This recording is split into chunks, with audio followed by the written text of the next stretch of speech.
Assalamualaikum warahmatullahi wabarakatuh. Kami dari kelompok 10 izin mempresentasikan PJWL kami terkait analisis Tobin Q dan Z-Score Altman dalam mendiagnosis kinerja perusahaan go public di Indonesia pada tahun 2021 dan 2022. Sebelum itu, perkenalkan, nama saya Amelia Nurfadila dengan NPM 4052. Saya Nadia Saraswati dengan NPM 4177. Saya Nabila Falsafila dengan NPM terakhir 4163. Saya Aulia Mira Marani dengan NPM terakhir 4095. Udah nggak sih? Satu-satu langsung kan? Kamu lihat sini. Oh iya.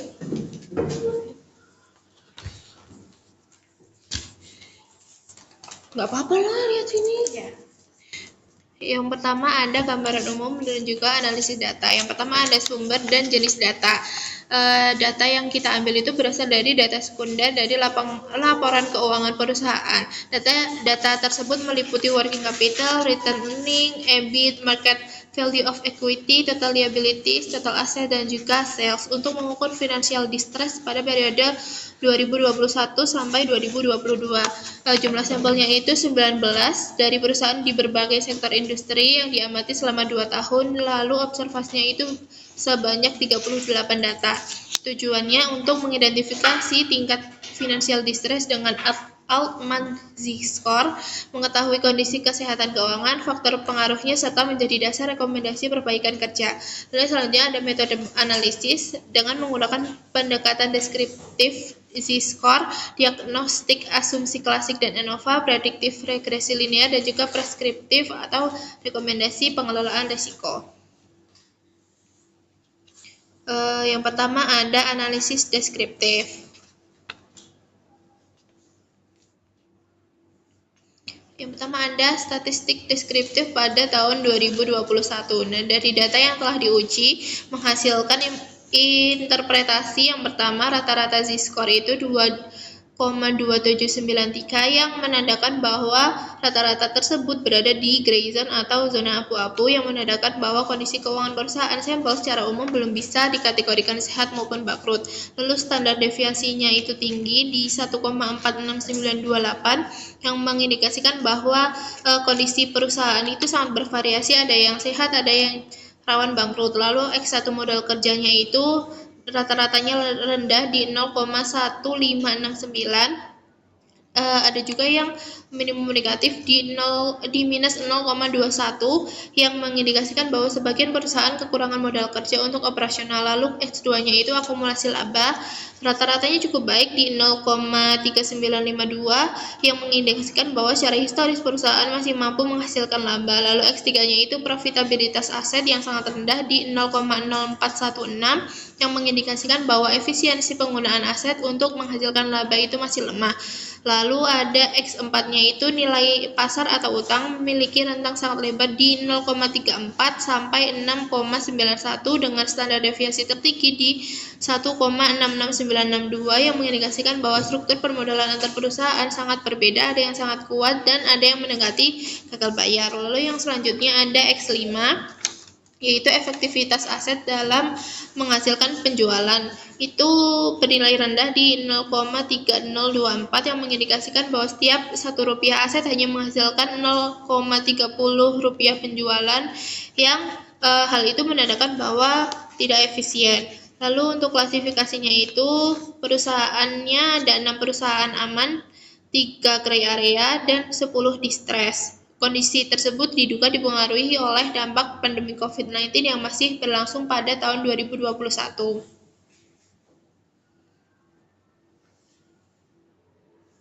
Lalu untuk yang 2022, rata-rata Z-score-nya itu turun tipis menjadi 2,2136 yang menandakan bahwa hal tersebut masih ada di gray zone atau zona abu-abu yang mengindikasikan bahwa kondisi keuangan itu sedikit memburuk dibanding tahun sebelumnya.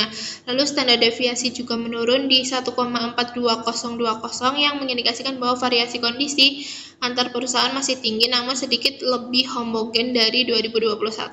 X1-nya relatif stabil di 0,1588, masih negatif di minus 0,22 yang mengindikasikan bahwa masalah kekurangan modal kerja masih ada di sebagian sampel, lalu X2-nya itu sedikit meningkat di 0,4014 yang mengindikasikan bahwa akumulasi laba membaik dibandingkan 2021. Lalu X3-nya itu justru menurun di 0,0327 yang mengindikasikan bahwa efisiensi penggunaan aset untuk menghasilkan laba semakin rendah. X4-nya itu melebar di 0,30 sampai 7,20 dengan standar deviasi tertinggi di 1,69383 yang mengindikasikan bahwa kesenjangan struktur permodalan antar perusahaan makin besar. Lalu X5-nya itu menurun di 0,2499 yang mengindikasikan bahwa efektivitas aset itu menghasilkan penjualan makin rendah.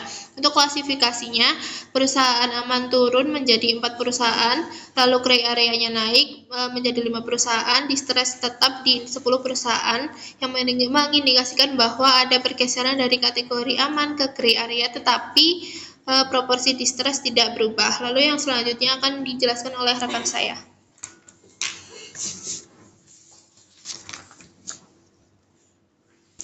Untuk yang selanjutnya itu analisis diagnostik. Analisis diagnostik sendiri di sini kami membahas terkait statistik deskriptif dan juga matriks diagnostiknya.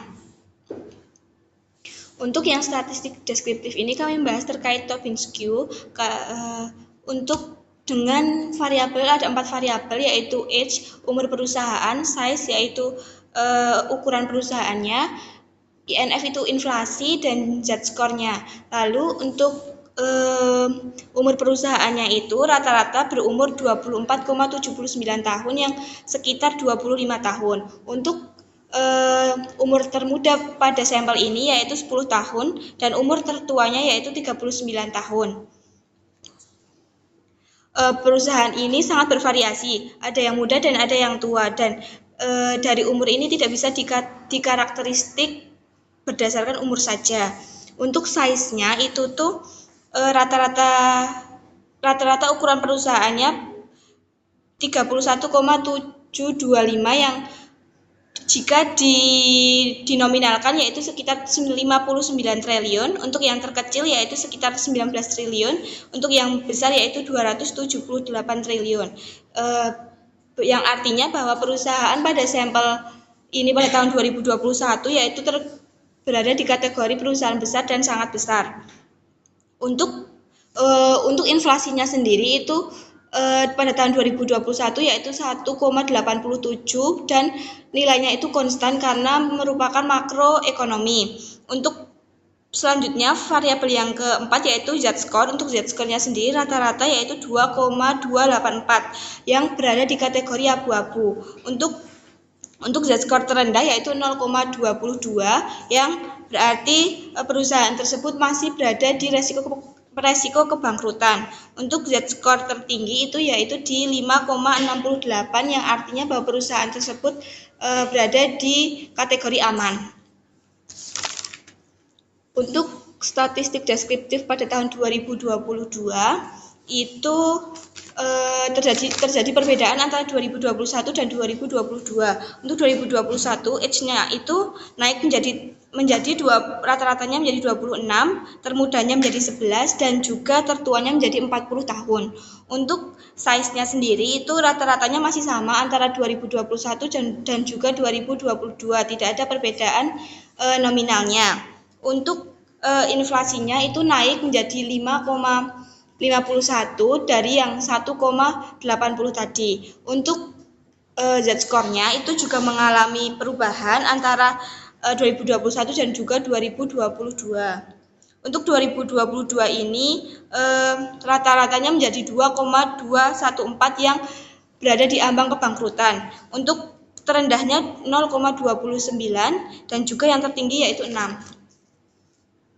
Untuk rata-rata Tobin-nya itu berada di rata-rata 1,0832 yang artinya bahwa perusahaan tersebut mayoritas dihargai oleh pasar, dan terendahnya yaitu 0,64 dan juga yang tertinggi 1,80. Untuk yang tahun 2022 ini ada kelonjakan yang kemungkinan adanya anomali pada tahun 2022 karena melonjaknya itu terlalu tinggi.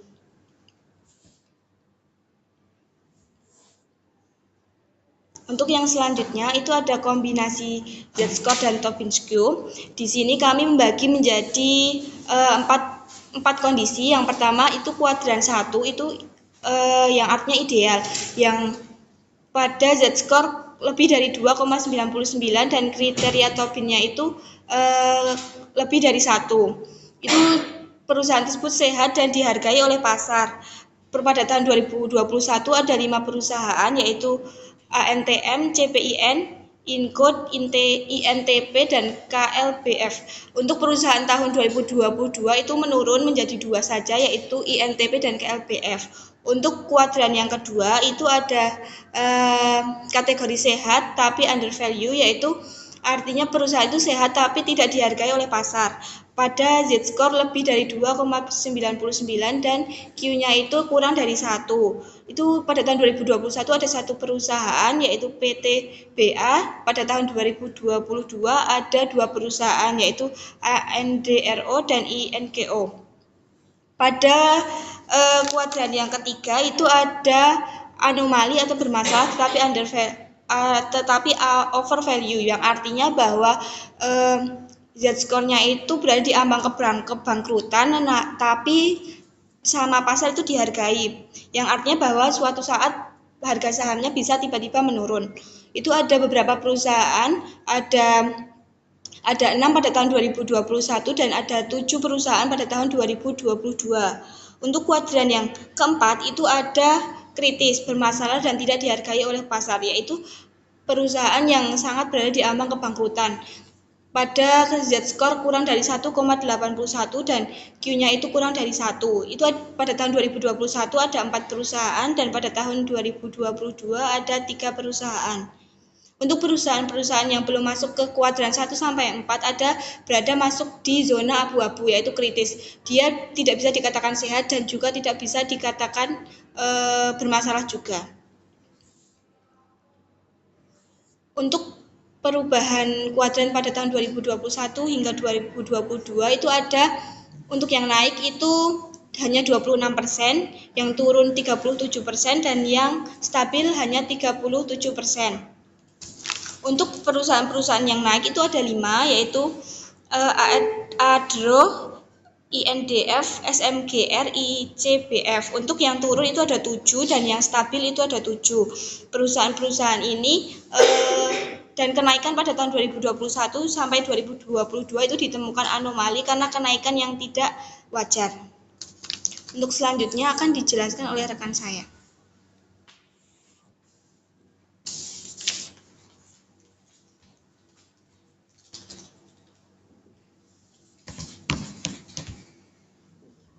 Baik, yang selanjutnya itu ada analisis prediktif.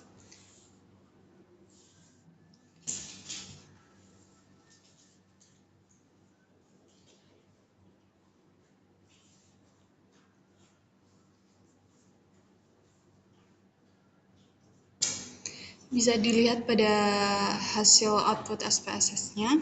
Di situ pada tabel model summary diperoleh nilai R-square itu sebesar 0,283 dan adjust R-square itu sebesar 0,139. Nah, nilai ini itu membuktikan bahwa secara simultan variabel age, size, dan z-score itu mampu menjelaskan 28,3% variasi dari Tobin-Skew sendiri di 19 perusahaan pada tahun 2021. Untuk sisanya, yaitu 71,7%, dijelaskan oleh faktor-faktor lain di luar model. Nah, selain itu, nilai adjust R-square itu diperoleh sebesar 0,139. Nah, nilai ini cukup rendah dan menunjukkan bahwa mesin otomatis itu diakibatkan karena adanya keterbatasan jumlah sampel penelitian, yaitu hanya 19 perusahaan, yang mengindikasi bahwa model regresi pada tahun 2021 memiliki kemampuan prediktif yang sangat terbatas. Kemudian untuk standar error estimasinya sendiri itu sekitar 0,263, yang menunjukkan bahwa rata-rata kesalahan prediksi Tobin-Skew itu sekitar 0,26 secara satuan.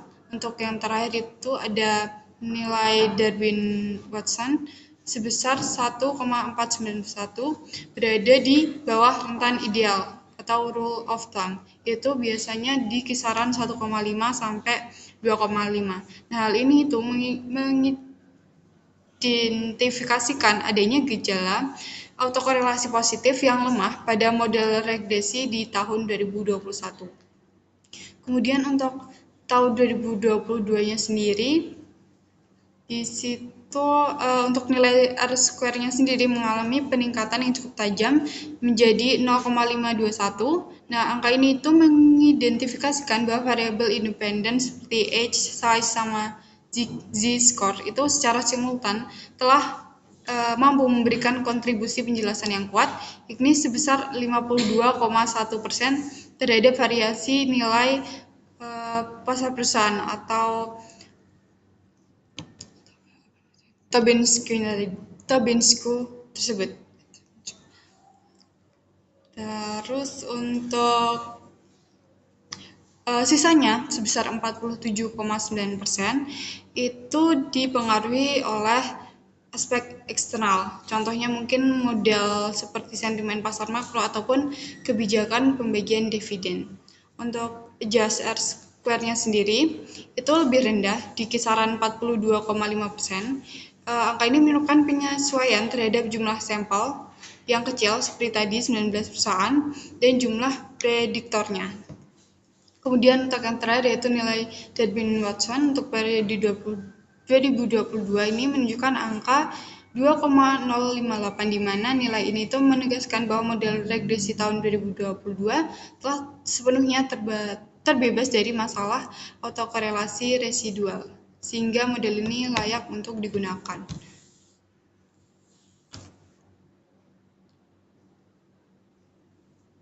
Yang selanjutnya ada uji F. Bisa dilihat pada tahun 2021, nilai F sendiri itu sebesar 1,973 dengan tingkat signifikansi sebesar 0,161. Nah, karena nilai signifikasinya tersebut lebih besar dari taraf signifikansi yang ditentukan yaitu 0,05, maka dapat disimpulkan bahwa model regresi linear ganda untuk periode 2021 ini tidak signifikan. Nah, untuk tahun 2022, nilai F-nya sendiri itu sebesar 5,441 dengan tingkat signifikansi sebesar 0,010. Nah, nilai signifikasi ini diperoleh jauh lebih kecil dari tarafnya yaitu 0,05. Maka dapat diambil kesimpulan bahwa model regresi linear berganda untuk tahun 2022 dinyatakan signifikan, layak, dan memenuhi persyaratan goodness of fit.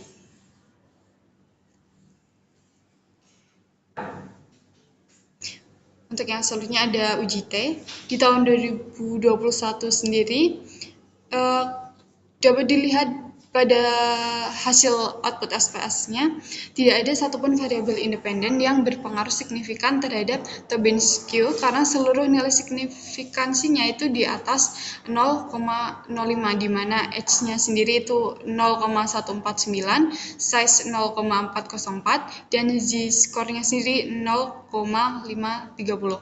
Nah, meskipun analisis nilai beta itu menunjukkan variabel H memberikan kontribusi yang relatif besar, kemudian disusul dengan size, dan yang terakhir itu z-score. Hasil ini tetap memperkuat temuan bahwa model regresi 2021 itu tidak layak atau not fit. Untuk persamaan regresi yang terbentuk sendiri yaitu Tobin Q sama dengan 2,958 ditambah 0,012 dikurangi 0,071 dan ditambah 0,031. Untuk tahun 2022-nya sendiri, variabel H itu terbukti berpengaruh positif signifikan terhadap Tobin Q yang memiliki besaran sebesar 0,11. Hal ini menunjukkan bahwa investor itu lebih mempercayai perusahaan yang matang dan berpengalaman di bursa. Sebaliknya, variabel size itu berpengaruh negatif dan signifikan dengan nilai sebesar 0,032 karena korporasi raksasa pasca pandemi itu cenderung kurang gesit dalam meningkatkan nilai pasar dibandingkan laju pertumbuhan asetnya. Sementara itu, variabel z-score sendiri tidak berpengaruh signifikan Akibat adanya penumpukan skor yang seragam di angka 1 meskipun status keuangan real perusahaan itu berbeda-beda. Untuk perusahaan regresi yang terbentuk sendiri yaitu Tobin Q sama dengan 12,856 ditambah 0,047 dikurangi 0,393 dan ditambah 0,162. Yang selanjutnya akan dijelaskan oleh teman saya.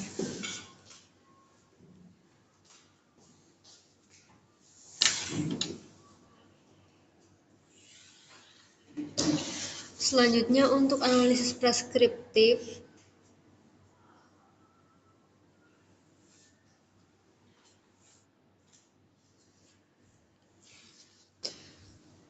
Yang pertama adalah rekomendasi berdasarkan kondisi perusahaan. Perusahaan yang ada di kategori aman memiliki kondisi keuangan yang baik sehingga strategi yang disarankan akan yaitu mempertahankan kinerja, profitabilitas, efisiensi operasional, dan stabilitas pertumbuhan. Jadi rekomendasi untuk investornya itu untuk membeli ataupun menahan sahamnya sendiri. Yang ada di kategori aman itu ada ADRO, AKRA, ANTM, INTP, dan KLBF. Lalu untuk yang di kategori grey area, rekomendasi manajemennya itu melakukan evaluasi terhadap rasio keuangan yang lemah karena masih memiliki peluang untuk kembali ke kategori aman apabila dilakukan perbaikan sejak dini. Untuk rekomendasi investornya itu hanya dilihat dulu, jangan langsung untuk membeli ataupun mengabaikannya. Untuk yang di grey area itu ada BRPT, ICBP, INDF, JPFA, TLKM, UNVR, dan ERAA. Yang terakhir ada kategori distress. Tindakan yang dilakukan manajemen itu harusnya restrukturisasi utang dan perbaikan modal kerja. Untuk rekomendasi investornya itu sebaiknya menghindari perusahaan ini. Nah, perusahaan yang ada di distress itu ada WIKA dan EXCL. Lalu yang kedua ada rekomendasi bagi regulator. Yang pertama itu di kondisi aman, regulator itu perlu pengawasan yang rutin. Kondisi grey area, pengawasannya itu monitoring secara berkala, sedangkan yang di distress, pengawasannya itu harus secara intensif. Bagi regulator, perusahaan yang berada pada kategori distress itu perlu mendapatkan pengawasan dibandingkan perusahaan yang ada di kategori aman. Yang selanjutnya ada syarat penelitian selanjutnya, yaitu yang pertama ada menambah jumlah sampel, yang kedua memperpanjang periode penelitian, yang ketiga menambahkan variabel ROA, DER, growth, dan corporate governance, dan yang terakhir ada menggunakan metode regresi panel atau regresi robust. Cukup sekian dari kelompok 10. Mohon maaf jika ada kesalahan. Wassalamualaikum warahmatullahi wabarakatuh.